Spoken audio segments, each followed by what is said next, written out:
hand the conference over to Mr. Samir Goyal from ICICI Securities Limited. Thank you, and over to you, sir. Yeah, good evening all. Thank you for joining this important call. We are very pleased and honored to host Mr. Pramod Agrawal, the Chairman and Managing Director of Coal India Limited, for an investor call post the Q4 FY21 results, and also to discuss his views on the recovery of coal demand in India. Along with him, we have Mr. Sanjeev Soni, Director Finance, Mr. S.N. Tiwari, Director Marketing, Mr. Vishwanathan, the Company Secretary, and other head of departments as well. On behalf of ICICI Securities, I thank you all for joining this call. Over to you, sir, for initial remarks, and then we can have a Q&A. Thank you, sir. Good evening, friends. It's really a pleasure to interact with you after declaring the fourth year 2021 results. This was a tough year. Tough because we are operating in an open area which gets infected by this disease very easily, and this reduced the demand in the market. This affected our manpower very severely, and to move about was difficult, but then we could continue our production. We could continue the dispatches. The dispatches were not much less than the last year, nor was the production. Production was less than 1%, and dispatches was by slightly more than 1%.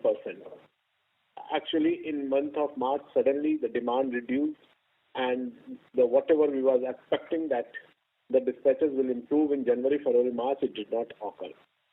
All the power plants were running very high in the stock, so they started reducing the stock. So that affected our dispatches. However, with New Year, new hopes have risen. In April, May, June, the dispatches have been very good. Our production also has been quite good. All these details have been posted in our website. So I would rather stop here and take the questions rather than getting into the details. If you need some details, perhaps I can address that during my in any of the answers. So Samir, can we take the questions? Thank you Sure. very much. Sure, Malika. We can open for the Q&A. Thank you very much. We will now begin the question and answer session. Anyone who wishes to ask a question may press star and 1 on the touchtone telephone. If you wish to remove yourself from the question queue, you may press star and 2. Participants are requested to use handsets while asking a question. Ladies and gentlemen, we will wait for a moment while the question queue assembles.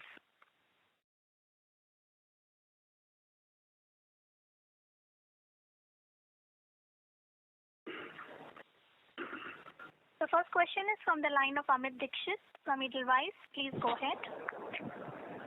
Yeah, thanks for taking my questions and congratulations for a very good set of numbers. I have two questions. The first one is on your production or sales target for this year. If you can provide it subsidiary-wise, that would be great.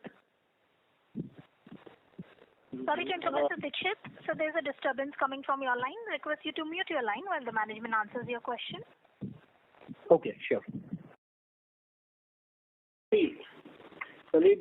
For 2021-22, we have kept a very ambitious target, assuming that there will be quite a good growth in this economy, and so the demand for coal will rise tremendously. At the time we were fixing the target, we never thought that in April, May, and June there will be Corona 2 or maybe Corona 3 will hit this country later part of the year. So we have discounted that, and we had assumed that the power demand will be more than demand of coal for power itself will be more than 620. So keeping some and thinking that some of the more import substitution would take place, we kept the target for dispatch at 740 and 710. 740 and production target at 670. So this was our this. And if you see subsidiary wise, then the yearly target Production was ECL 52 million ton, BCCL 32, CCL 74, MCL 119, WCL 60, SECL 172, and MCL 163. And the dispatch target for the year was ECL 56, BCCL 32, CCL 80, MCL 126, WCL 67, SECL 196, and MCL 182. I would say these are very ambitious targets, and keeping in the mind that the last 3 months have not, we have suffered a lot. So perhaps this will be a difficult target. We will have to revise these targets as the months go by. No problem. The second question is on receivable. While receivable has declined compared to maybe Jan, February levels, still it remains pretty high. So what will be the target for FY22? What kind of receivable can we expect by end of March 22?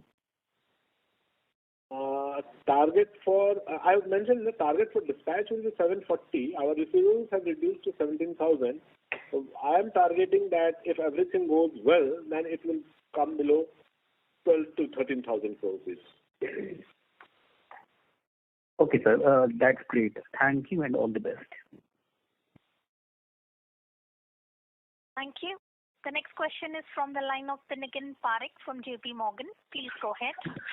Yeah, thank you very much, sir. So my first question is on the wage cost for this quarter, and what is the outlook for the year? Because there is also talk about the discussions on the wage agreement starting sometime this year.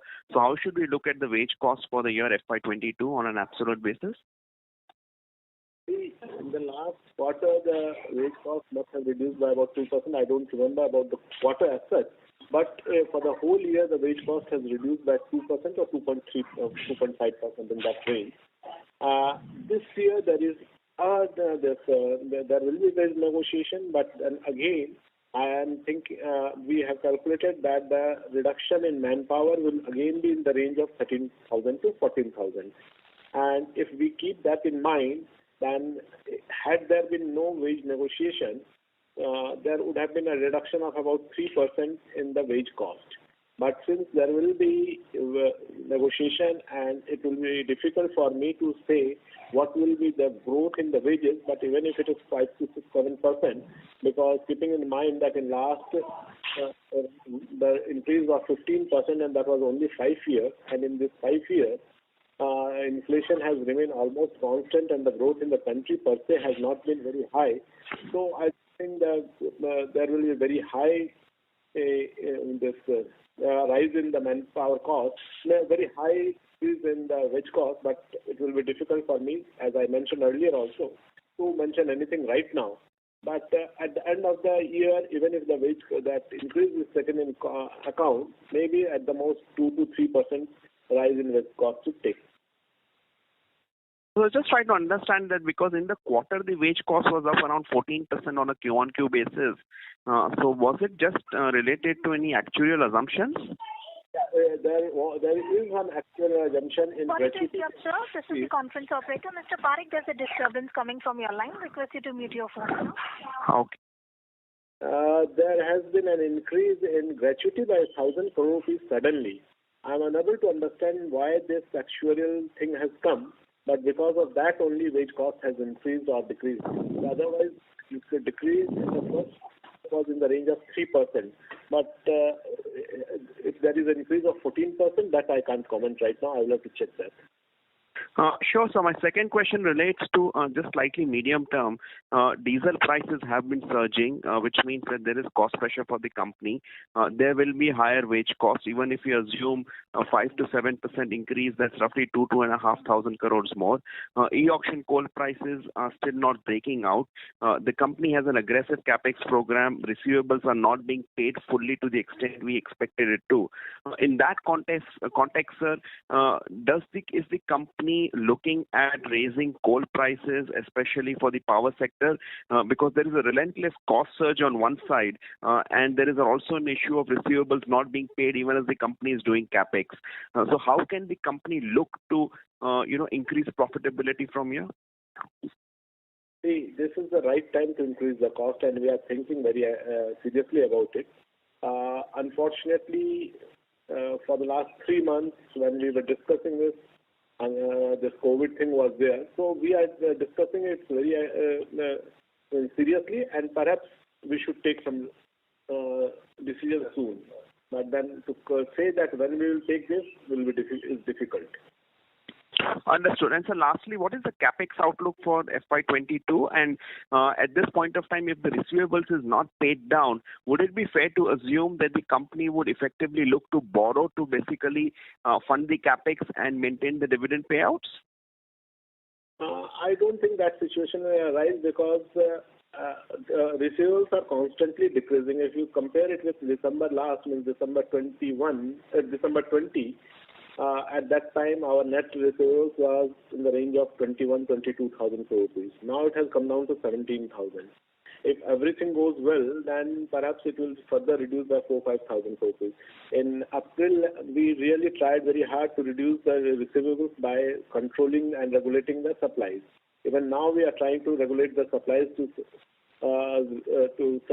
certain big debt creditors. So that is the issue. So I think we will be able to generate adequate profit and adequate cash to meet our demands. That I'm quite sure that there will not be any problem. Thank you very much, sir. Thank you. The next question is from the line of Shikha Raman from Spark Capital. Please go ahead. Hello. Hi, please continue. Yeah, thank you, sir.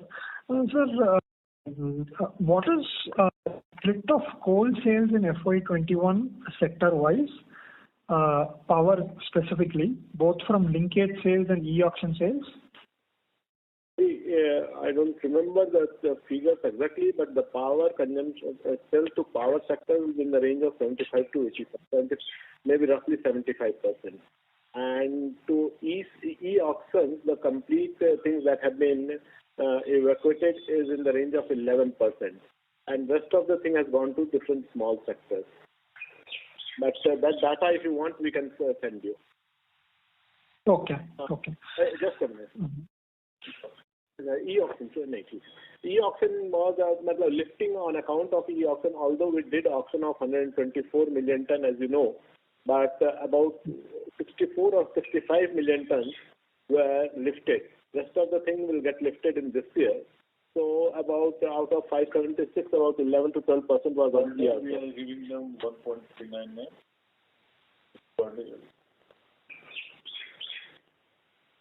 So, am I clear to that extent?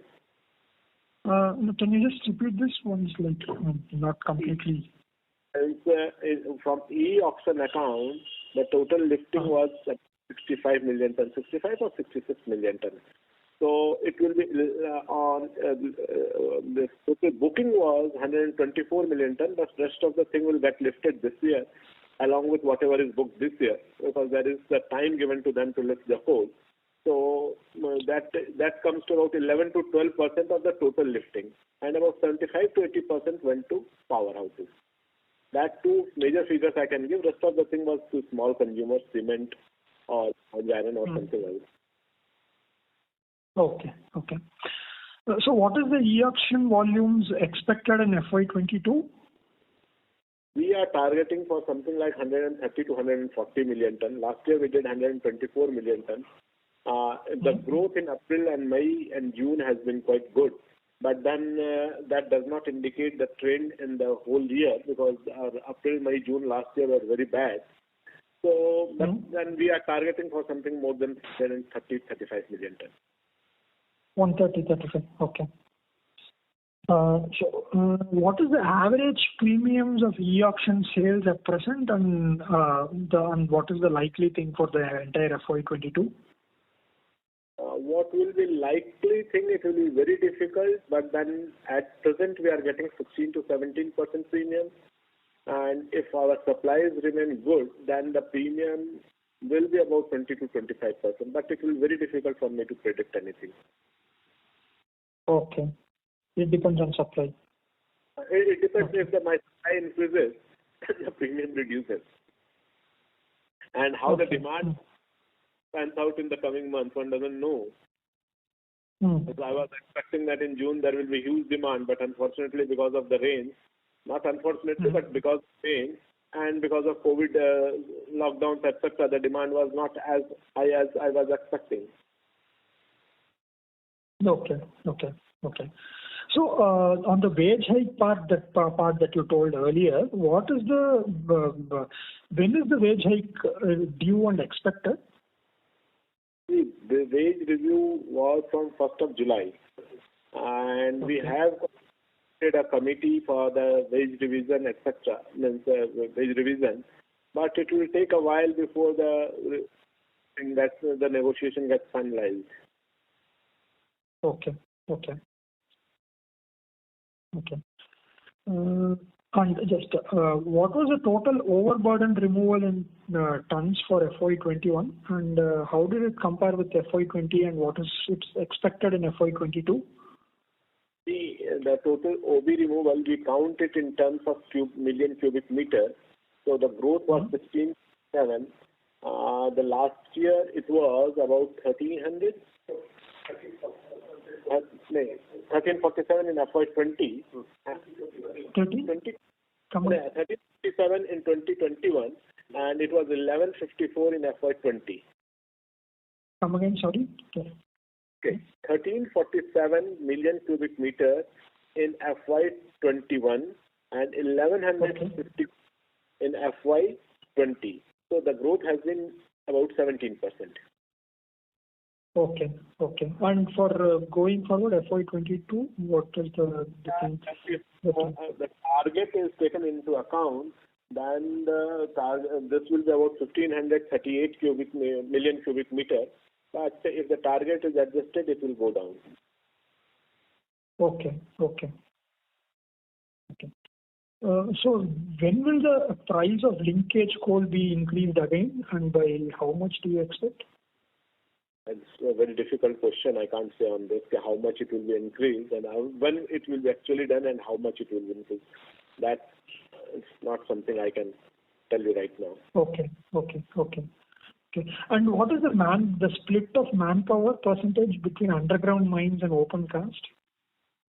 Underground is about 43% and open cast is about 57%.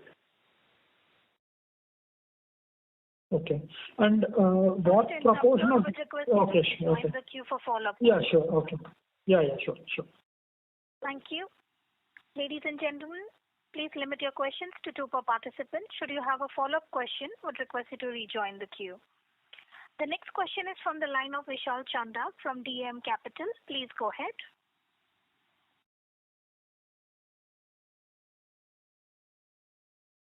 Mr. Vishal Chanda, your line is unmuted. Please go ahead with your question. How we have a growth of 37% for last year. This power. The line for the current participant is disconnected, so we move on to the next question. The next question is from the line of Rahul Jain from Systematics. Please go ahead. Yeah, sir. Good evening. Thanks for taking my question. So, see, first of all, I want to check on the overburden provision. We have increased it to almost 63,000 crores, and we have hardly any cash to support that. So, is there any proposal to reverse that, and how much tax liability do we accrue if we do that? I couldn't get your question. Please repeat because. Mr. Jain, there is a disturbance coming from your line, sir. Request you to mute your phone after your question. Please repeat your. No, my question is that we have this OBR provision of 62,000 crores, and we have hardly any cash to support that provision. So, do we anticipate, sort of a reversal of that, and what is the tax liability will be accrued if we do that? And secondly, sir, the MMDR Act amendment, what is the increase in cost do we see on account of premium? For example, for iron ore, the premium is 150% of royalty. Is there a similar proposal on coal? Yeah, just want these 2 questions. Thanks. Okay, I will take the second question first because we have not acquired the land or lease under MMDR Act. We acquire the land under CBA, and so whatever land we get gets vested in Coal India, and because of that there is no lease. and the royalty is linked to the price of the coal, that is about 14%, and there is no talk or any issue on increasing this royalty or anything. So that is something different from how we deal with the iron ore. Now coming to your first question, there is about 48,000 the provision for overburden. I hope that over the years, maybe next, not right now, but when the production, our mines will start getting depleted, then only this issue will come. We already have more than 25,000 in the kitty, which is equivalent to cash. And over the years, this will again build up. So I don't think there will be much of problem on this. Right. And sir, also on our capex budget, so what sort of number we have planned for this year, and how much money are we going to allocate for our diversification projects which we have envisaged, whatever the smelter and solar chips and things like that? The solar chip, etc., I don't envisage any expenditure this year on our total expenditure on those all projects will be very less because we are looking for PPA partners. We will not be owning these companies completely. So only expenditure we will incur will be in constructing this solar power stations, of which we have got 100 megawatts allocated in Rajasthan and Gujarat. So in that, on solar power, etc., maybe there will be capital expenditure if we take 70-30 ratio of that equity. So even if we get another 100 megawatts somewhere, 200 or 300 megawatts, we get execute this year. So that will be something in the range of 1,500 crores, so about 500 crores. Mostly my expenditure of 1,700 crores will be in 3-4 things. One is acquiring land. Secondly, R&R thing. Third thing is first mile connectivity projects, CHPs and bunkers, etc., which we have taken so that we can evacuate coal easily. And the fourth thing will be railway lines and sidings, etc. So mainly our expenditure will be related to coal projects only, where we are planning to create capacity to evacuate more coal in an environmental friendly manner. So will we exceed last year's number of 10,500 crores or something in that range? No, I think this last year our expenditure was 13,000 crores. This year we are planning to, we are targeted for 17,000 crores. Because all these FMC first mile connectivity projects that we had planned last year, 35 projects, all were tendered out. 2 they could not sign the agreement because they could not submit their BG, so we had to do the retender. And all these projects, if COVID situation do not aggravate, then they will be in full swing. So there will be expenditure in these projects. Okay, that was very helpful. Thank you so much. Thank you. The next question is from the line of Amit Kumar from State Bank of India. Please go ahead. Yeah. Good evening, Agarwal sir. Good evening. Yeah. Sir, can you please tell us what will be the working capital requirement for FY22, if possible subsidiary-wise? We want to ascertain finance cost for FY22. See, we have got loan of about 1,000 or 1,500 crores in BCCL. Most of the subsidiaries have got adequate cash to meet all the requirements. So I don't think and BCCL also is now in repaying mode. Another 4-5 months, perhaps, if everything goes well, then they will repay the loan. So I don't think there is any requirement of working capital or to raise loan on this account. Okay. In FY22, there will be no working capital requirement, incremental working capital requirement. Not incremental, there will be hardly any loan. We will not be taking any loan on this account. Oh, okay. One more question, sir. Actually, 2 more questions. Sir, you have informed that 75% of coal supply is towards power plants. Does ESG concern of power plants may impact coal demand in ensuing years? Any assessment on it? I won't say that we have done any much of assessment. We have got some studies done, but the fact remains that as power will remain a dominant energy supplier. Coal will remain as a dominant energy supplier in coming decade or so. Maybe the role of the coal in terms of percentage will reduce, but in overall terms, means in water terms, energy terms, it will increase. So I don't foresee much of problem in this. But then, as is happening all over the world, that renewables are snatching some space from conventional power, that will happen in the country as well. Okay, sir. One more question, sir. Sir, we have seen of late that private players are being encouraged in coal mining to improve output. Can it impact CIL in a negative fashion or something? The thing is, whatever mines have been auctioned till now for private sector for this commercial mining, yes, sir. That at the most they can produce 50 million tons. And secondly, those mines have got adverse stripping ratio, etc. Thirdly, they will take another 3 to 4 years to start production. By that time, Coal India is likely to become more sleek and more efficient. So I don't think it is going to affect us much. It cannot, rather it will affect us positively, in a positive manner, because of the two things. First thing, we will try to become much more efficient because there will be some element of competition in the market. And second thing, perhaps the price will become more free, and Coal India will get some advantage out of that. Okay. Okay. Thank you, Mr. Agarwal. Thank you.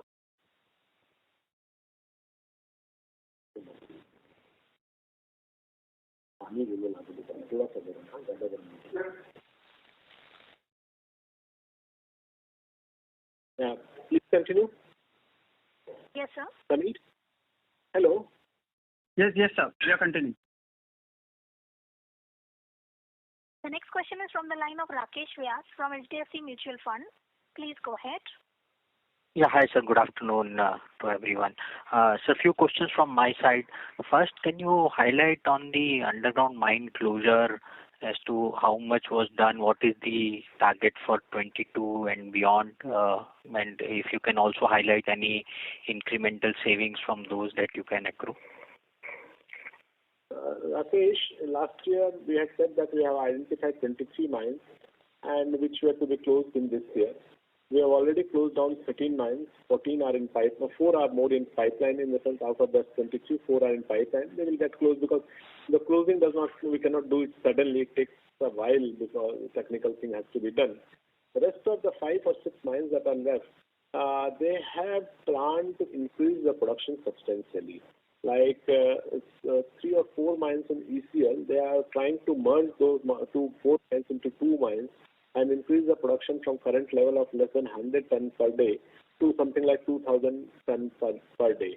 And I have given them time till December. If they increase the production, that's okay. Otherwise, they will start closing down because they are deploying some modern method to increase the production. And those mines in ECL are mines, if we increase the production, then perhaps. So I had given them option, either you close down or increase the productivity of the mine. So they are working on that. Another mine is Rani Atari. In SCCL, they are deploying continuous miner, and if once the continuous miner, and they have awarded the tender, if the continuous miners through the private operator becomes functional, then perhaps we can get more than 1,500, in the range of 12 to 1,500 metric ton of the coal, so that will also become profitable. So we have closed down those 13 plus 4 mines, 17 mines have been closed, 13 have been closed and 4. To say how much saving has been done, we are working the numbers, exact figures, but then what our gut feeling means, the calculation, so without getting into details, is about 300 to 400 crore rupees will be saved out of those 13 mines, out of 13 mines. But then their exact figure will come in a while. And sir, any target that you can highlight for next 1 or 2 years? Well, to give target for 2, 3, more than 1 year will be difficult, but this year again we are working on that. Right now we have not pinpointed the mines, but we have identified 17 mines which may be closed, but I will not say that I have consulted my CMDs, etc., because some consultations and some discussion has to take place, so we have not finalized. Maybe by next meeting we will finalize that and we will give you the number. Great, sir. Sir, second question is on the MDO economics. So essentially, you are targeting large mines to be given through MDO. So if you can just also highlight what is the kind of differential in cost that could come up because of this transformative agenda that you have taken compared to if you were to do on your own? See, MDOs, we have awarded two mines. One is Kotre Basantpur and another is Siarmal. Kotre Basantpur is perhaps 10 million ton or 5 million ton. Siarmal is 40 million ton mine. So the cost that we are getting there is about 290 rupees. And rehabilitation cost will be on us. So the first thing will be the production that will be ensured in a very efficient manner, because if we deploy the labor ourselves, then it becomes very costly. Our labor is very costly. If we work through the outsource model in which contractors deploy the laborers and machines, they tend to deploy very small machineries and which do not give good production, and those are not efficient. So when the MDO is given for a longer term, we expect that they will deploy big machineries which will be more efficient. It will be less harmful to the environment. And secondly, there will be continuous supply, and they will work in much more efficient way. So the cost will reduce substantially to us as well. Secondly, in some areas we are looking at MDO model in which perhaps we are targeting that we will not providing the service to the land outstream. Instead of that, we will give them upfront compensation. So that should reduce the cost. The maximum advantage would be by increasing the production in all these big mines, we will be able to close down the small mines which have become highly inefficient, and that will save us a lot of money. And to calculate what is that will be difficult for me to right now to say. Sure. Sir, another question is related to this proposal of merging all kind of e-auctions into a single e-auction window. So any thoughts around that? Where do we think this would actually pan out? When it will, because I need the permission of the government, because this model was decided by the cabinet. We have sent the proposal that all the e-auctions should be merged and there should be only one e-auction mechanism. This helps us in getting two things. First thing is it improves the transparency. Today, it is at the discretion of the officers that this mine is allotted for a particular purpose, that second mine is allotted for a different purpose, and they reduce the quantity for one purpose, they reduce the quantity for another purpose. All this leads to a lot of opaque type of function. So that opacity will completely go and transparency will come. And then when there is some lack of transparency, so there are accusations, etc. So that will also be over. So that is from administrative or governance point of view, that is one of the most important things. Secondly, if a consolidated amount quantity is offered for every purpose by mixing all the modes, then we think that the premium will be much higher than what we are getting.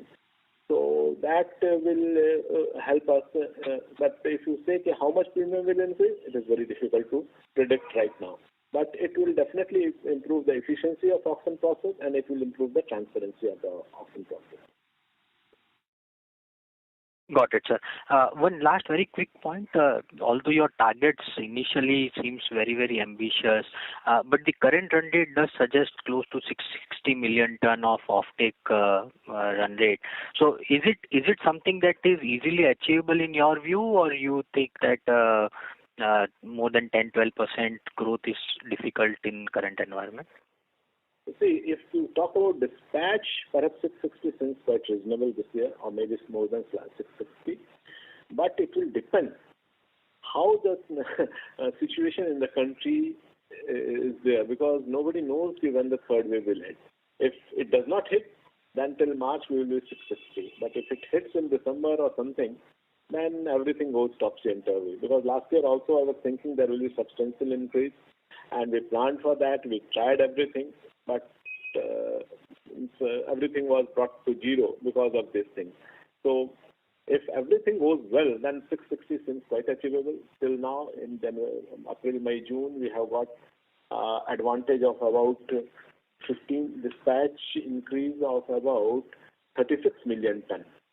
And if we continue with this even if we take into account that the same growth will not be there in the coming months, but if we assume that at least a slight increase in the coming 2-3 months will be there, so we'll start the third quarter with advantage of about 45-50 million ton. So achieving a 60 to 70 million growth should not be difficult. But then. Got it, sir. Got it. Thank you so much. I'll get back in queue, sir. Thank you. The next question is from the line of Vineet Mallu from Birla Sun Life Insurance. Please go ahead. Yeah, thank you. It's Birla Sun Life Mutual Fund. Good evening, sir. Sir, just wanted to know, one, we made an investment of roughly 3,500 crores. So what is this regarding? That is question number one. 35 crore in what? 3,500 crores appears as an investment under current assets. That is, because in mutual fund, they have invested in some debt mutual fund. This time, one of the subsidiaries is an investor. So that is debt mutual fund. Nothing means not in anything else. Okay. Sir, I thought you mentioned your capex was 13,000 crores this year. What I can see in cash flow is only 10,800 crores. So I thought you were also counting this investment. Our total, this is about 13,000 crores. We have invested something in HURL and TSL. And whatever loan they take, that do not get reflected in our books. But since that has been raised because of that, so we count that in investment for our own purpose. So that is there. And this rail lines debt that gets reflected in our. So that must be because of that. Some tax adjustments because 700 to 800 crore rupees is because of GST adjustment also that we have tried to capitalize this year. Okay, understood. And sir, when you say you will invest 17,000 crores in current financial year, out of that, how much again will be by those two entities and how much would be under us, which will get reflected here? Those entities, I think it will be about 3,000 crore rupees by those two entities. 3 to 4,000 crore. That depends on how the progress on those projects go. But then HURL is in final stage, so there will be about it will be about 3 to 4,000 crore rupees. Okay, understood. Sir, just wanted to understand, so with this overall capex of 17,000 crores, right, and I understand that we will get some substantial chunk of receivables back this year, hopefully. So we should have, sufficient cash flows for capex as well as dividend for this year. I'm just concerned this capex rate is unsustainable, without cutting dividends going forward, unless we either cut dividends or we, resort to borrowing. So what is your thought on, beyond current financial year? I mean, and how do you see this capex trajectory evolving? I don't want exact numbers, but a ballpark directional movement should help us. See, the type of growth in capex that has happened in last year or that is like to happen this year, this cannot be sustained. And there will not be any requirement either. What we are investing, what we have done in last year or this year is basically replacing all the old machineries which have not been replaced for last 30-35 years. And some of the drag lines of NCL was brought 32 years back. There was no tender. We have done that tender this year. We had not inducted the shovels and the dumpers which we have finalized this year. So they will come this year and next year. And then after this evacuation projects were not taken up seriously that we have done this year, so that in coming years the evacuation can happen. And now it will depend what is the demand that we face this year and what is the likely demand next year. If the demand increases, our capex may increase. If the demand does not increase, then acquiring the land, acquiring the increasing the machineries or increasing investment on rail lines, etc., will get reduced. So, the second thing that we have done is we have gone for MDO mode. So that type of capex which we do for acquiring machines, etc., or for servicing FMC, now those things will be done by MDO operator, and it will be on that account. So if we are successfully do the tendering of 8 to 9 more mines this year, large mines, then the demand for capex will also get reduced in coming years. So there are two things. First thing is the capex will completely depend on what is the demand that we get in the market, and second, how successful we are in getting the MDO operators on board.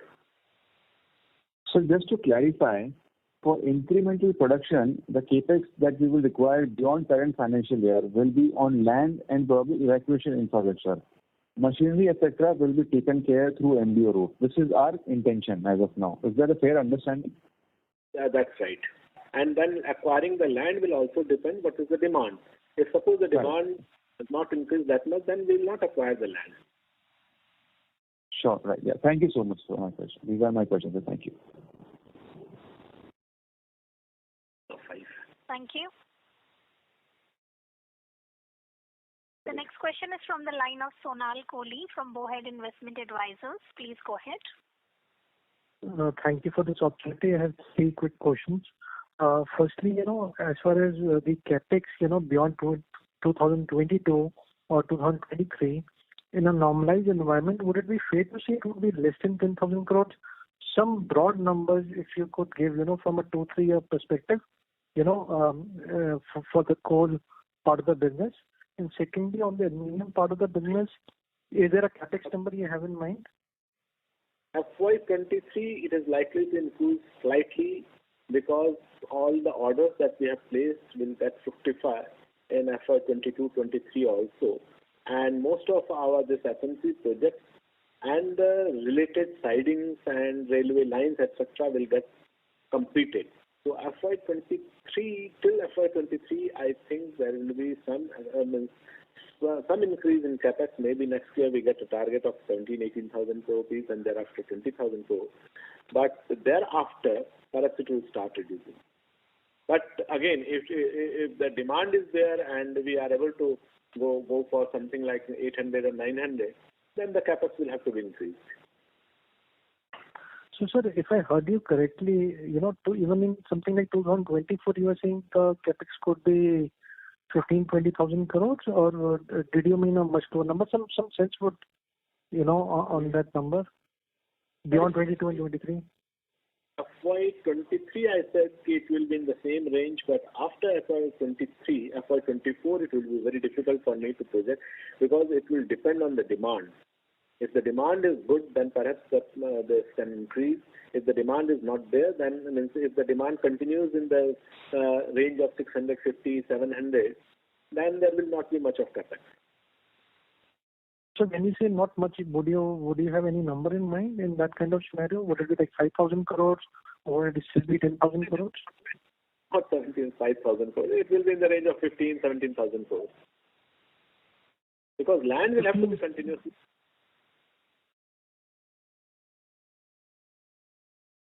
Hello? Land will have to be continuously acquired, and some capex will be required for everything because machinery, etc., have to be continuously replaced.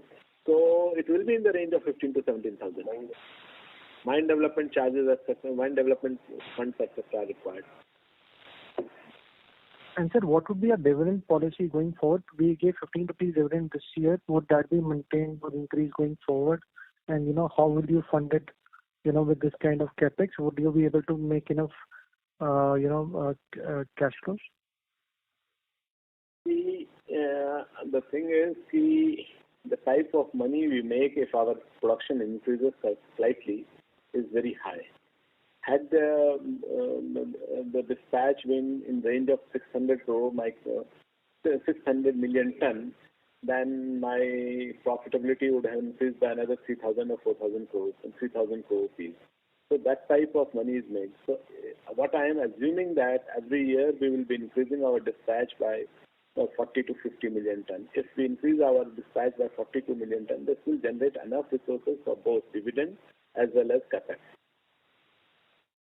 So, sir, you're saying even in a normal year, beyond once your base is normal, to a normal industrial activity, even beyond that for next 2 years, you expect, your demand to grow by 40 to 50 per ton beyond this, exceptional period. Then also you expect that kind of increase? I expect that if the normal year is there, this means sudden increase will be about 70 to 80 million ton, and thereafter in first normal year, and thereafter it will definitely increase by 40 to 50 million ton every year. And if that type of dispatch is there, there will be adequate resources for everything, both for this investment and this dividend. And sir, this high growth rate, would it be for next? Sir, I would request you to rejoin the queue for follow-up questions, sir.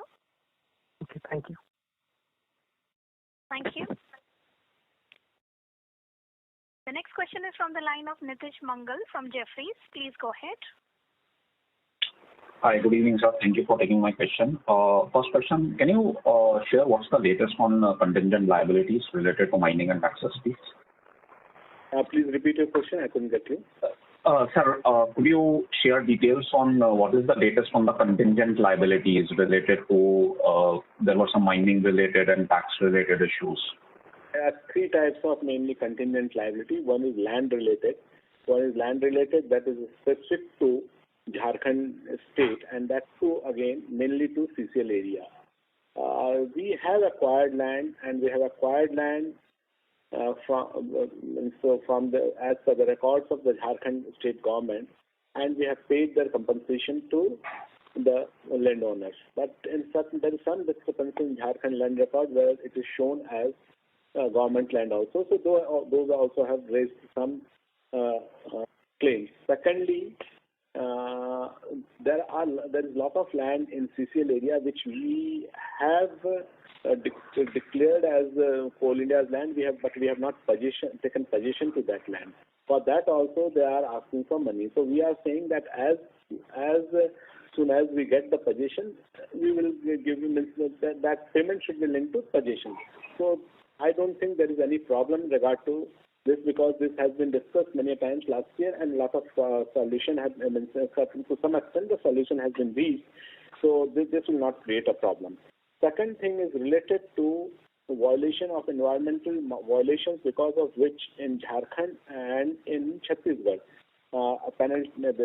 some penalty or thing has been imposed by the state governments in the range of 40,000 crore rupees. And that too again I don't foresee any problem in because that stay has been granted, and that case is not related to coal. That case was under which this has been done was related to iron ore. And as I was mentioning, that the way we acquire the land and the way rest of the mining people acquire the land is completely different. So this has been challenged, and that there is a stay. So I don't foresee any problem on that account again. In income tax, there is some liabilities have been created which we have disputed in various courts, but against that some amount has been some money has been deposited, about 12,000 crore, 14,000 crore rupees have been deposited in the to income tax department, and in many of these cases we have won at the appeal at the first level and second level. So at different levels those cases are pending. I am even if most of the cases go against us, then also that deposit that we have made, I don't say that most of the cases will go against us, because in certain cases they have disallowed the expenditure on overburden removal completely. Not just overburden adjustment, but overburden removal completely. That expenditure has been completely disallowed. So nobody can excavate coal unless the overburden is removed. So in most of those cases we have won, and those cases are pending in High Court. So we are likely to win. Then there is a disparity in the decision given in suppose NCL and SECL. So all these things are being challenged. So even if we lose all these cases, then it will affect the profitability.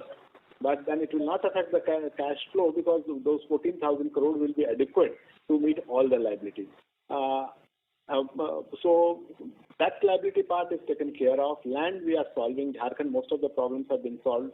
And in case of those violation cases or EC cases, again, I'm quite sure that there should not be any liability. But then till the time these things are completely off, we cannot delete this contingent liability. Okay, thank you very much for that elaborate answer. The second question, and just going back to the capex intensity. So if we see let's say not 1 year, 2 year, but let's say if we see the incremental volumes over, let's say 2, 3 years, 4 years period, the amount of capex that is going in, and in addition to that, the contractual expenses, so both seem to have risen together very sharply. Why are we seeing such a sharp increase in both the capex intensity and the contractual expenses? In fact, both at the same time. So what's fundamentally changing in the nature of coal production that is resulting in such high intensity of these spends? Coming to capex, I explained to you that we are trying to replace machineries which are old, and we are trying to invest in places where the capex is. If you see traditionally, last year the capex was 6,000 crore. Before that it was 8,000 crore, and 3 to 4 years back it was 10,000, 12,000 crore rupees. So capex has been continuously reducing. So I would say that there has been underinvestment. So capex has to increase right now because we have to improve our evacuation mechanism. We have to improve our dispatch mechanism. We have to acquire more land. Otherwise, this company cannot grow, nor can we meet the demand of the nation. The second thing that you asked about the contractual expenditure. Contractual expenditure has increased by about 2,000 to 3,000 crore rupees, and that is mainly on account of overburden removal. If you see, last year we have removed more than 17% more overburden, and overall excavation, if you see, we have grown by about 13%. So that type of increase means about 200 cubic meter increase will definitely increase the requirement of contractual requirement. So that I don't see the conditions of mines had started deteriorating. Most of the mines had become vertical. In order to ensure the security and the continuous operation, we have to bring those mines to proper geometry. And if you see again, the removal, this overburden removal of 4-5 years, it has remained in the range of 1100 cubic meters, whereas our production has increased from 520, 530 to 600 million ton. So all these things had become unsustainable. Now we have stabilized these things. We have come to the level at which the overburden is slightly more than what it is required to be done. We are preparing our mines for the future, and at the same time we have invested in the capex so that all the old machinery, etc., can be replaced, and we can continue our mining operation. So I don't put contractual expenditure has increased on account of increased excavation, and this capex has increased because we want more efficient evacuation process. Okay, thank you very much. Thanks for your time. Thank you. The next question is from the line of Subhadip Mitra from JM Financial. Please go ahead. Sir, just want to get a sense. Quantum of coal. Hello, am I audible? No, sir, your voice is breaking, sir. Okay. Is this better? Yes, sir. You may go ahead. Yeah. Sir, my question pertains to the non-power linkage auctions. If it is possible to please share what is the quantum of coal that got dispatched through the linkage auctions and the average realization. It is getting lapsed. Hey, what's the question? Can you repeat it, because I couldn't get the question, although it was clear, voice was clear. Quantum of the coal that has been supplied on linkage? Linkage auctions, the non-power linkage auctions that have happened. I think previous linkages which are now getting converted into linkage auctions. Linkage auction we will be doing in coming months, and it will be almost equivalent to whatever the quantity that is lapsing. And if the exact quantity do you have? It will be 12. I can't say right now, but I will send you this figure.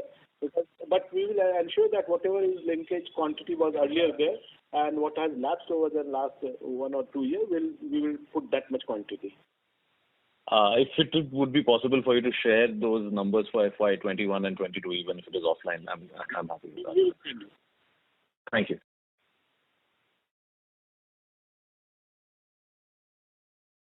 Thank you. The next question is from the line of Ashish Kejriwal from Centrum Broking. Please go ahead. Yeah, hi. Thanks for the opportunity. Sir, 3 questions. One, on this overburden removal only. Last year, we exposed our minerals in order to get more in future. And what we have seen in the last quarter, that overburden removal ratio, that is stripping ratio, has come down to around 1.9. Overall average was around 2.3. So my question is, going forward, that is in FY22, do we see something like 2 or 2.3 times in stripping ratio? See, in the last quarter, unfortunately, there was shortage of explosives all over the country, in all my subsidiaries, especially in NCL and WCL. In WCL, it was the shortage of explosive was especially very acute. And if you see the removal of the OBR, then WCL and NCL contribute the maximum removal because the stripping ratio is high. I think that in the coming year we should be in the range of 2.3, 2.25 to 2.3 only. 1.9 is not something which is sustainable. Okay.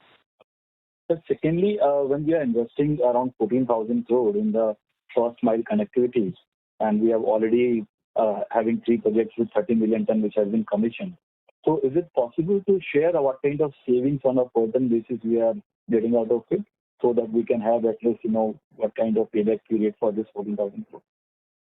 We are investing about 3 to 4,000 crore rupees on transportation of the coal from phase 2 sidings or phase 2 loading point. So at least that much of money will get saved. Not at that much, but most of that money will get saved once these projects are completed. But so is it possible to share what kind of on a per ton basis we are saving, or we can save once all these things get commissioned? Per ton basis, about 50 to 60 rupees per ton, but that is completely based on just calculation. I can send you those. I think it should be in the range of 40 to 50 rupees per ton. Okay. Otherwise, whatever projects we have already commissioned, if we can get that share, if we can share that savings also, that will be good. Okay. That 30 million ton. We will send you this number. Okay. So lastly, the kind of capex which we are doing, like for example, this year we have spent around 11,000 crores. So is it possible to bifurcate into different buckets, like how much we have spent roughly on land acquisition or machineries or something else? And similar thing for FY22, what we are planning for? About 3,000 crores should be. I am giving completely rough figures. I don't have exact figure right now. But rough figure, 3,000 should be in the land, 3,000 should be in machinery, about 1,000 crores should be for this FMC projects, 700 to 800 crore rupees for FMC projects. And I will send you the details. And then mine development, etc. We must have invested something like 1,500 crore rupees. So all this. So major heads are basically land and machine procurement. Okay. So that's only we are saying that by FY24, if demand does not increase that much, we can save on that land acquisition cost. Otherwise, every other cost will continue to be. Even if demand does not increase, but if we continue with 700 million type of production after 23-24 also, 700, 750, then also land will have to be acquired. I won't say that land will not have to be acquired, but expenditure on HEMM, expenditure on this first mile connectivity, etc. will get reduced. Okay. And sir, lastly, I know your wage negotiations are still, that will be starting from, but from when we can start making provisions of the same, whether it be second quarter onwards or from first quarter onwards only we will make provisions, and And secondly, in case if we have to increase coal prices under FSA, that can be done only after final wage negotiations, or that can be done earlier also depending on demand supply? That is not linked to wage negotiation. We will try to do it because wage negotiation will take quite some time. We will try to decide on this fast. And making provisions on wages? Will we start making provisions? Okay. Fair enough. Thank you for this. Thank you. The next question is from the line of Kamlesh Bagmar from Prabhudas Lilladher. Please go ahead. Yeah, thanks for the opportunity, sir. Sir, one question on the part of auctions. Sir, I'm not going to the, auctions for the power and non-power and all that. But even if we see spot auction, so we are getting premiums of hardly around 29 odd %, while the way the global prices are and the petcoke prices are. So, the improvement has not been that significant. And even if we see the amount of quantity which we have auctioned, it has been hardly around 4 to 5 million ton in an environment when the prices are on such a high level. So, what's the issue there? Why the customers are not participating in that, even in the special spot auction? So, we have, sold hardly around 3 to 4 million ton in last 4 to 5 months. And even if you see the special spot for coal importers, right from October 2020, we have auctioned hardly around, we have been able to allocate around 7 million ton in that. So on that front, I really want to know that what's the issue on the part when the international coal prices are at a high of 10 years, and we are not able to sell the volumes in the auction market. And again, we are trying to say that now we will allow the buyers or the participants to sell into the exports market, and on other hand we are not able to get self-sufficient on the domestic demand as well. First thing, let's just correct the figures.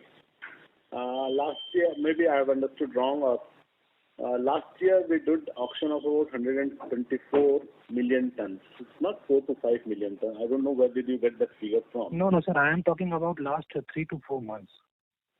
Last 3 months, we have done something like 26.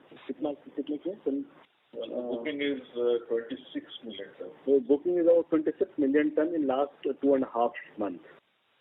So I was referring only to the spot auctions and the special spot e-auctions.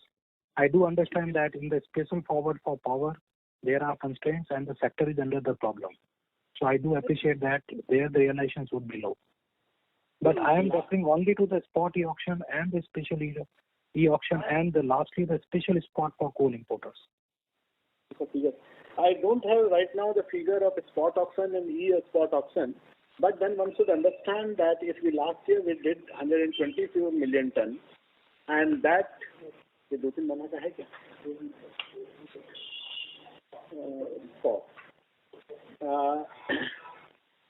April to May, spot auction is about 3 million ton and special spot is 0.5 million ton. That is, you are right, about 4 million ton was done in April and May. And the premium that we have got on this, spot we have got 32%, special spot we have got 7%. We should not see special spot and spot separately because both of them are almost same except for the fact that in special spot we have got. Now you have to see that in the last few months, in January, February, March, how much auctions we did on this account. We did last year 124 million ton, out of which most of the thing happened in last 6 months. And those people are still to lift the coal. Then secondly, during all these 2-3 months, the demand got subdued because of COVID, etc. And in such circumstances, to expect that people will, and then the rainy seasons were ahead. We know that in rainy season the consumption of the coal gets reduced. So people didn't bid for it. We have offered lot quantity. If there is no demand in the market, perhaps we cannot do much about this. Whatever the coal import is taking place, one has to do the analysis why the coal import is taking place A part of this is maximum part, means out of 200 million ton is one sees, and 60 million ton is because of the steel industry coking coal, which we cannot replace. 25 to 23 million ton is on account of the power plants located on the ports. So there is hardly much of the coal which needs to be replaced from. We understand that the quality of the coal is not very good in the country, and hence we cannot replace that type of the coal. So we can replace only the coal which is not which is of the same quality as the Indian coal. And in this context, the thermal power coal that was required by the country last year, almost whatever was substitutable, we could substitute. So that, we calculated that about 80 to 90 million ton coal has been substituted. This year again, had there been the normal circumstances, perhaps our output would have been much more. See, the price of the coal means the premium that we get in the coal also indicates the demand. If the demand would have been there, perhaps the premium would have been much higher. And sir, question on this capex on the evacuation. So in the presentation, we have highlighted that around 27,000 crore odd investment would be made on the evacuation projects. So would it be entirely by us only, or there would be participation by the railways as well? So how much would be shared by the railways? Because even if we see the past, entire of the investments on the railways used to be done by the Indian Railways. So is it going to be spent entirely by us or on our account? The evacuation that we have shown is only our infrastructure. About 10 to 12,000 crore rupees will be spent on CHPs. So these are our infrastructure, CIS infrastructure, coal. You cannot expect railways to spend on that. Then there are about 24 and 21, 45 lines, which are 21 is siding and 24 are lines providing connectivity to our siding. So we will have to spend on that. So I don't know whether 24,000 or whatever, but in the range of that range, 20 to 22,000 will have to be spent by us. It is not railways project. It is a project for the evacuation of the coal and specifically on the Coal India's property. Okay. So in nutshell, this means that capex intensity is going to remain very high for Coal India in coming next 3-4 years. At least for 2 years, it is going to be. It is going to remain in this range, 16,000-17,000 crores. Okay. Thanks a lot, sir. Thank you. The next question is from the line of Kirtan Mehta from Bank of Baroda Capital. Please go ahead.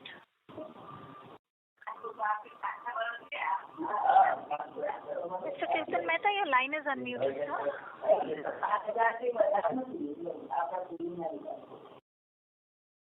So there's a disturbance coming from the line of Mr. Kirtan Mehta. The next question is from the line of Rahul Jain from Systematics. Please go ahead. Yeah, thanks for taking my question, sir. Sir, also on the, my question earlier on the MMDR Act, so it is very clearly specified that, PSUs will have to pay around 200% of royalty. I would invite you to the, Schedule 6 of the Gazette. So this, I was saying that it is not applicable to me. I'm just confused over here. Can you tell me that? I don't think MMDR Act is applicable much, except for certain things. We are not on the lease land. We are not operating our mines on lease land.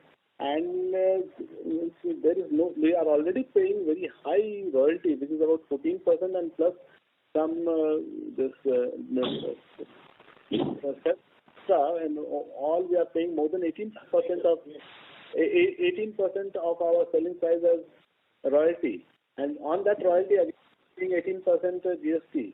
Plus we are paying 400 as a GST compensation tax. I don't think there is any further talk about imposing more royalty on Coal India or coal per se. No, I mean, see, this is, but your other peers like SAIL and NMDC both are now, paying the premium because it is basically compensatory measure for private entities which have paid high premiums for the mine acquisition, right? So I'm just wondering how it is different for Coal India. We are completely operating in completely different. If you want, we can have offline discussion on this particular. Sure. So secondly, sir, under your assessment, when is it that when India's coal demand is likely to peak? Because none of your customers are expanding capacity. Hardly some 6 gigawatt of capacity was added last year, and there is a very small pipeline for thermal capacity addition for next 2 or 3 years. And in that environment, you're doing such high capex. So what is your blue sky assumption, say 3-5 years down the line of where our coal demand is going to peak? I think it will peak somewhere near 2030, not before that. See, already our plants are operating at very low PLF. Even if that PLF is about less than 60%, even if they increase by 10 to 20%, which is quite a sustainable, then the coal demand will increase tremendously. And that's likely to happen. If the country has to grow, it needs power. And whatever power we are talking about cannot come through solar energy so fast. Right. So we also plan to enter into power generation sometime in future? Not in a big way or anything significantly. We are looking at solar power only, not beyond that. No. Right. Thank you so much. Thank you. The next question is from the line of Vineet Mallu from Birla Sun Life Mutual Fund. Please go ahead. Yeah, thank you. So just a quick follow-up question on the capex part. You said there's bulk of it on machinery, which is for replacement of existing stock, which is very old and depreciated. So sir, how long will this portion of the capex will continue? How long will it take for you to modernize your fleet of machinery? We have ordered almost everything that was required. Means not small thing, but almost all the big machineries that were required, almost that have been ordered, like 240. Only thing that is left is 42 cubic meter shovels. Otherwise, the drag lines, 20 cubic meter shovels, dumpers, etc. has been placed. This will come in next 1.5 years or 2 years. Drag line will take a long time because they have got a lead time, quite a long lead time. Perhaps drag lines will come in next 4-5 years. But rest of the machinery will come in 2 years. So thereafter, perhaps this investment should cease. Okay, understood. Yeah. Thank you so much, sir. Thank you. The next question is from the line of Sonal Kohli from Bowhead Investment Advisors. Please go ahead. Thank you for this opportunity again, sir. I have two questions. Firstly, on the ESG side, have you taken any significant initiative, and is there any possibility of gasification of, the coal plants? How is the technology there? Over the next 5 years, do you see any possibility of that, or what could be the roadblocks, or any technological changes which are happening which could help us on that side within a time frame of 5 years? That's my first question. ESG side, you can see the presentation also. Last year we did about more than 800 hectares of land. We planted more than 20 million trees. This year we have increased our target to 1,300 hectares, and we think there will be substantially more improvement. We are investing in FMC because of ESG also, because it will reduce the environmental load. We have seen that the transportation of the coal causes much more pollution than the production of the coal. We are, instead of using blast explosives for excavating coal, we are going in a big way for surface miners, and all new contracts we are providing that contractors will use surface miners. Then we are using whatever water discharge is taking place from mines. We are using almost everything of that for dump stabilization, etc. So all those things, whatever is possible, we are doing. We are getting our mines graded so that if there from external agencies, so that if certain improvements can be made, we are working on that. For the first time in Coal India, we have brought out the ESG report prepared by some third-party agency. This year again, we will be preparing that. So all those possible things on ESG we are doing. In COVID situation, we have tried to help the society in the big way. And actually, there is no other corporate entity in the country which would have established hospitals amounting to total beds of about 4,000 beds. So in the area of our operations, perhaps we were the big, after the state government, we were the biggest provider of the healthcare during COVID situation, and we have upgraded our hospitals. We are creating the oxygen plants in about 27 hospitals so that they can, if something like COVID, something similar to COVID happens again in future, there will be no shortage of oxygen in those areas. So all these things we are doing. For gasification, we have put this Dankuni on tender. We have received one this offer as well. We are doing the analysis, but everything will depend on viability. Unless there is a clear-cut viability and there is a commitment from agencies to for offtake of the product that we take, it will be difficult for us to proceed in that line. Sir, as far as your solar capex is concerned, do you expect it to become material after your capex of next 2 years, which is quite large, is over? Is that preventing you from investing heavily in solar, and would those plans change, let's say, in 24 or 25? Secondly, the technology which you are very high capex over the next 2 years. So what I wanted to know was, because of that, is it that you're investing this in solar, and would that trajectory change beyond 23, let's say in 24 or 25, like you would start spending much more on solar projects, Secondly, the kind of machinery you are employing, which is new, would it be, once this, new machinery is over, let's say, we land up into 2024, could we expect some kind of, EBITDA per ton increase because of these initiatives once all of this is complete, and what could be that quantum? We're just trying to evaluate, any advantage either on manpower reduction or productivity increase because of this new machinery. See, manpower is decreasing very rapidly. About 15,000 manpower is roughly 13 to 14,000 manpower net reduction is there.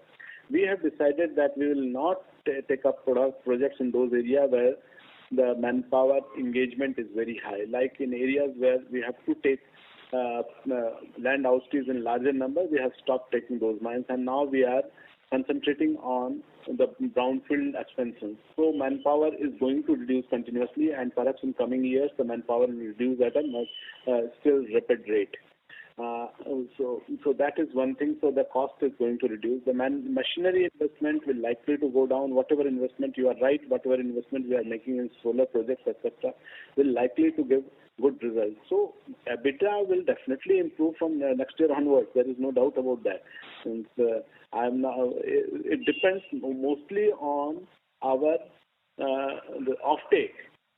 If there is a normal year and offtake improves, even in this bad year, we had an EBITDA of 25%. Last year it was 28%.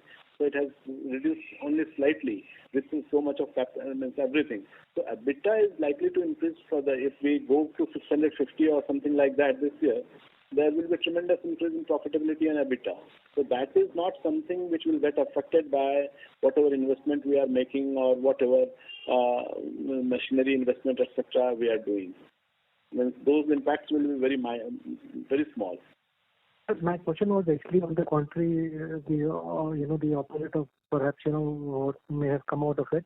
What I was trying to understand, because of the machinery you are spending, have you done any analysis of other things being constant? What would be EBITDA per ton increase because of reduction in employee cost or increase in productivity? Any sort of analysis, like if you make EBITDA per ton, let's say of X, would it be X plus 50? Would it be X plus 100? Your voice is not clear. If you send this, somehow I'm not getting this. The moderator Can the moderator repeat the question, because his voice is getting slightly blurred. Hello? Sir, let me try it again. Can you hear me? Yeah, your voice is coming, but it's not clear. Clarity is not there. Is it better now? No. I will send you an email. No worries. Thank you. Then I will reply you separately, because those kind of answers, there's nothing. You can mail. Okay, next. Thank you. The next question is from the line of Vishal Chandak from DAM Capital. Please go ahead.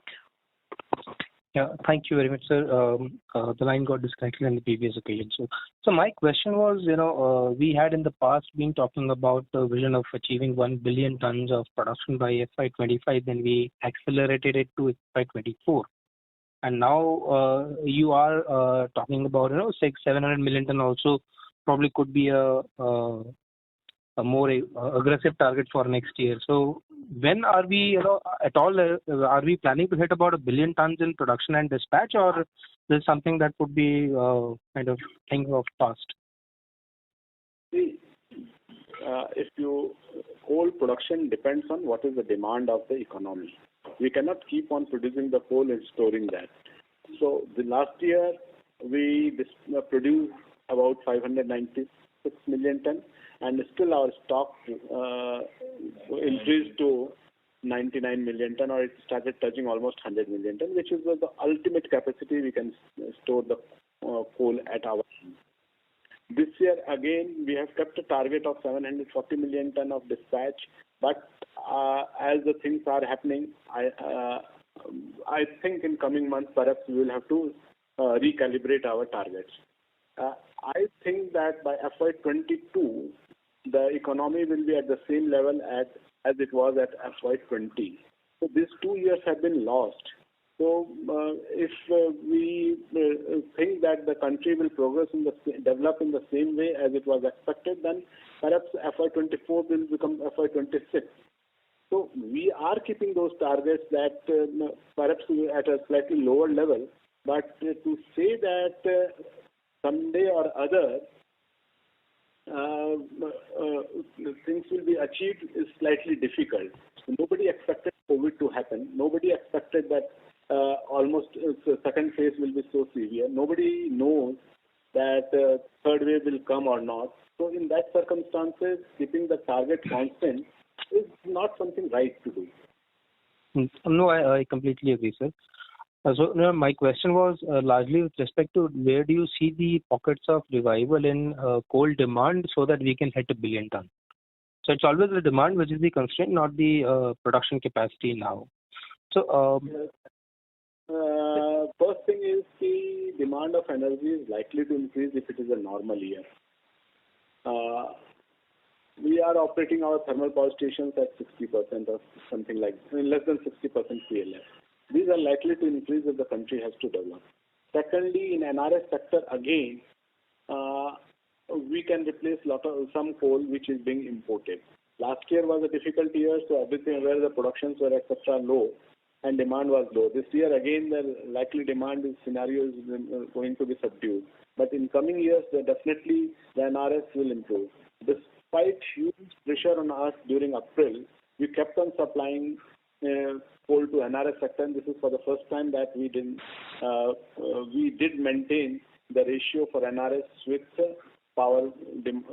with increased power demand also.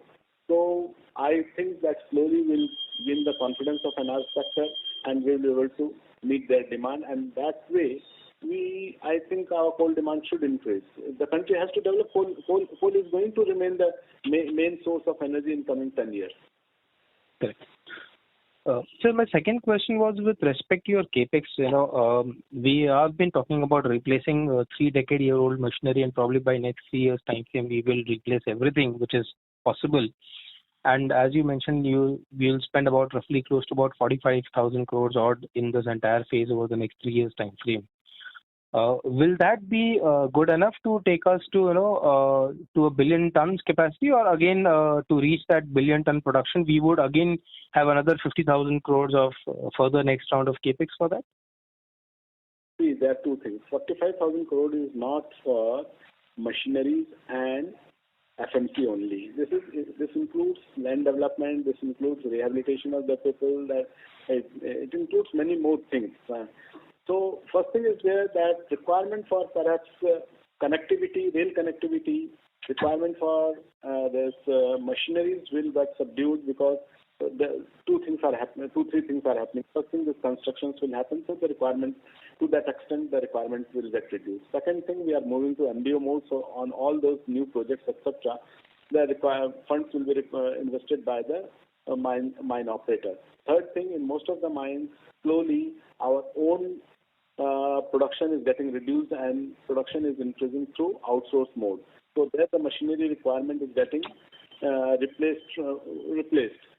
But at the same time, if we have to maintain some consistency in our production and constant increase in production, at least 20 to 25% of our total production should happen in-house. Otherwise, because of the failure of the contracts, because of other things, production will not be constant. So to that extent, we are maintaining our in-house capacity, and rest of the thing is getting outsourced. So after this investment, perhaps the investment on these three things will get reduced, but investment on land will be there, and that will be a substantial investment, not in the range of 10,000, 20,000, but 3,000, 4,000, 5,000 crore rupees of land will be required, and along with other things, if we have to increase the production, then some investment will have to be made. Great. So my next question was with respect to your diversification from coal. You mentioned, coal to gas is one project, then fertilizers another, solar power is another. So if you could just give a brief update on where are we on all these projects? See, coal to fertilizer is one project of TFL that was started about 2-3 years back, and the construction got hampered because of COVID. Otherwise, it should have reached to 30% level. This is now in 10 to 15. I don't remember exactly, but it must be in the range of 10 to 15%. But this government has given guaranteed of 12% IRR on this project. So, but our investment is not much because the total project is about 8,000 to 9,000 crore. Our total investment is likely to happen to 800 to 900 crore rupees only. The second project we are talking about is gasification. We are looking for partner, and we are looking for somebody who can offtake over all our products. These things have not materialized, so saying anything beyond this will be difficult. When will it come? What will happen? Unless the viability is there, unless the assured offtake is there, we are not going to invest on this. The third thing is solar power. Solar power, we are targeting for about 2,000 to 3,000 of gigawatt investment in the coming years. We have got one project which we have on which we have to work, and we are likely to complete this in this year. And then coming years, we will take some projects, because that will solar power is one area where we think that it will give economic sustainability to the company for coming 2 to 3 decades. So that is one area in which we need to invest. Rest of the things, smelter or these things, that will depend on whether we can get some partner who can. We are looking for a model in which we will provide all the clearances, whatever facility the government is going to extend, that we will take on board, and thereafter we will tender it for some private power person to invest, and we hope that maximum expenditure or maximum capital investment will be done by those people. Because in those sectors that there is a risk of technology, and which Coal India perhaps it will be difficult for Coal India to take. Sure. So my next question was with respect to... Mr. Chandakson, we have the participants waiting for the turn. Thank you. Okay. Yeah. Amir. Hello. Please continue. The next question is from the line of Ashwini Kumar, an individual investor. Please go ahead. Yeah, good evening, sir. I had a question. If I look at your production data for monthly production data on slide 11 of the presentation, we see that in March you are able to produce 70 million tons, sometimes 75 million tons, sometimes 80 million tons, and maybe you have gone up to 80 to 83 million tons. Now, in the previous months, either there are 28 days or 29 days, depending upon the leap year or not being there. So, if you are able to produce 80 million tons in the month of March, what basically prevents the company in terms of either man, machine, or the process, or within MDO or with the company's own production?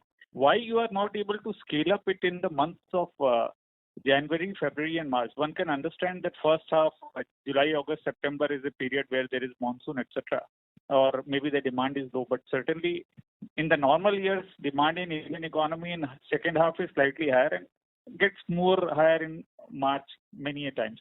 But if you are able to do 80 million tons in March, why you are not able to produce 80 million tons in the month of Feb or in the month of January? There is concept of last mile.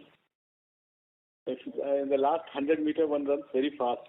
We put all our equipments, all our resources in production of coal. If you will see that, to that extent, OB removal gets suffers. So basically, in the last 1 month, the type of resources mobilization which we do, type of efforts which we make, is something unsustainable. And so we remove the machines from OB and start producing coal because in January, February, March, we have to produce more because in spring month, April, May, June, the demand is always very huge. And that type of sending that type of production becomes very difficult. So whatever is that we do in March is something difficult to explain. But then I have found that it is completely unsustainable. In April, May also, the type of production we do, if we do that throughout the year, perhaps means there will be no demand for the coal. No, but point is, sir, in whatever conversation I'm hearing for the last 1.5 hours, basically your estimate, as even Vishal pointed out, that 1 billion tons was the earlier target, and you said these are 2 COVID years, FY21 and 22, one part of it, first quarter of it. But if you really think about the industrial production moving up and again the demand for power, because 5 trillion economy cannot happen without power demand going up, and that too thermal PLF improving. So if we take the normal situation here, the demand for coal has to be strong. So I agree that you can do 80 in March, but let's say lesser in previous months. But if the demand were to rise, let's say by 10-12% in terms of power demand, thermal power demand for coal would rise on a normalized basis.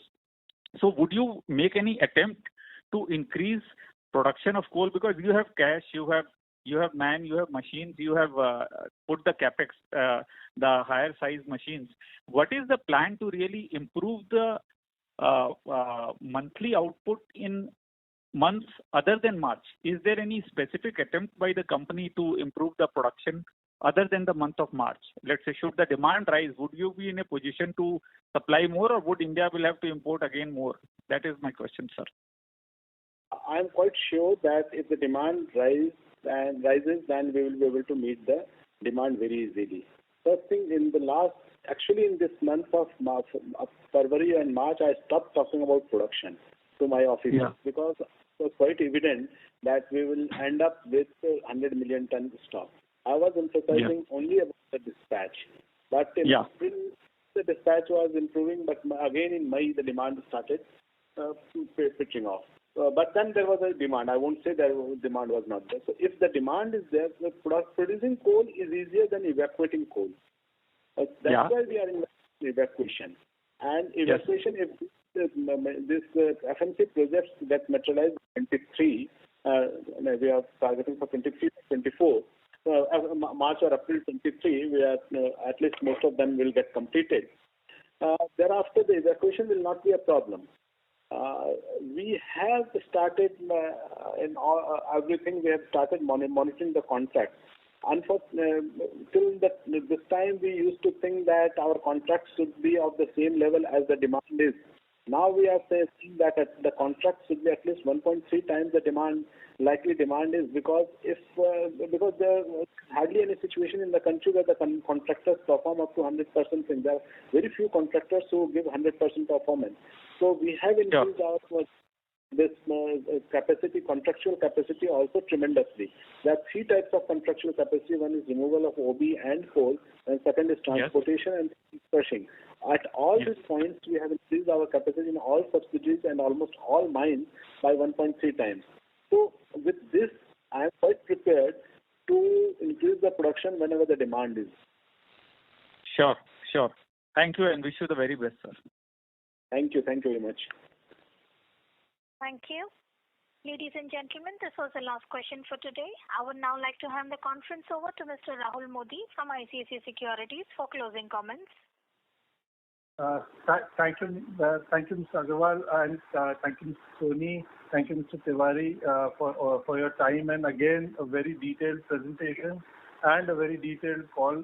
You've given more than 1.5 hours of your precious time. We'd really like to thank you for all the efforts made. Thank you, Rahul, for arranging this con call. I understand there were a few questions which have remained there, means people could not get the chance to. If they send the question to Mr. Vishwanathan, we will send them reply on email. And if they feel that there are certain questions, then factual question, I don't, there were 1 or 2 questions on which the data could not be given. If they send those questions, we will definitely send them to email. Thank you very much for arranging this con call. Thank you, Rahul. Thank you. Thank you. Thank you. On behalf of ICICI Securities Limited, that concludes this conference. Thank you for joining us, and you may now disconnect your lines.